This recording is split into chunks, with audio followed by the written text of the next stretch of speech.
मेरा ऐसा मानना है कि creation always should be positive.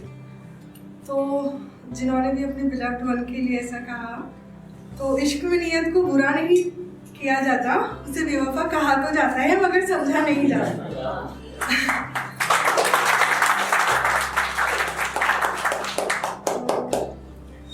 तो मैं प्यार वगैरह में तो नहीं लिखती। आई स्ट्रांगली मैं थोड़े सेंसिटिव और इम्पॉर्टेंट टॉपिक्स लिखती हूँ, जैसे farmer suicide, depression, mental health, child etcetera. तो अभी हमने बहुत सारे रस, जैसे विभत्स रस, वीर रस, श्रृंगार रस, तो भरपूर था। वात्सल्य रस भी देखा था, वो नानी वाली रस बैठा था। तो एक स्टोरी सुनाऊंगी मैं आपको कुछ। 10 जनवरी 2018, जगह है कठुआ। तेज हवा के साथ बर्फबारी हो रही है।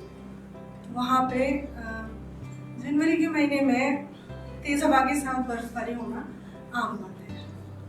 वहीं दूर बिहार में एक टूटा फूटा घर है जिसमें सिर्फ अंधेरा है और एक कमरा है।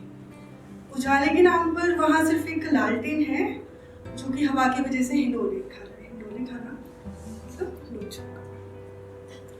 उसी अंधेरे कमरे में दूर कोने पे एक चारपाई पड़ी हुई है। उस चारपाई पे एक औरत लेटी हुई है, बिखरे बाल, सूखे होठ, आंखें नम, और उन आंखों में एक आस है, मानो वो किसी का इंतजार कर रही है। तभी दिन भर की थकी उन आंखों को नींद कब अपने आगोश में ले लेती है उसे पता ही नहीं चलता। तो वो महिला सो जाती है। हमें उसे एक आवाज सुनाई देती है, अम्मी। इससे पहले कि वो कुछ जान पाती, समझ पाती, वो आवाज उसके जहन में फिर से आती, अम्मी। वो उस आवाज को पहचान जाती है। आसिफा, मेरी बच्ची कहाँ थी तू? मैं और तेरे अब्बू कब से तुझे ढूंढ रहे थे। अम्मी, मैं तो यही थी, खेलने गई थी बाहर। आपको तो पता है ना, खिलौने टूट गए हैं मेरे। अब जो आंसू थे जो उस महिला की आंख से बहते हुए उसके गालों तक का सफर कर रहे थे, उसकी वजह से तकिया लगभग पूरा गीला हो चुका था। वो महिला ख्वाब में ही बड़बड़ाती है, तू कहाँ थी मेरी बच्ची? हम तेरे अब्बू और मैं कब से तुझे ढूंढ रहे थे।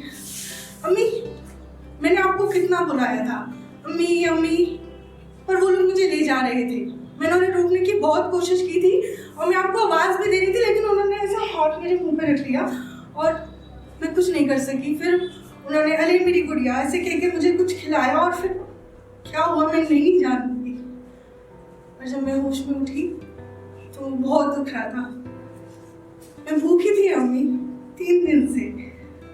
मैं बस आपको और अब्बू को याद कर रही थी कि कैसे आप मेरे मना करने के बावजूद भी खाने का कौर का चिड़िया और कबूतर बना के मुझे खिलाते थे।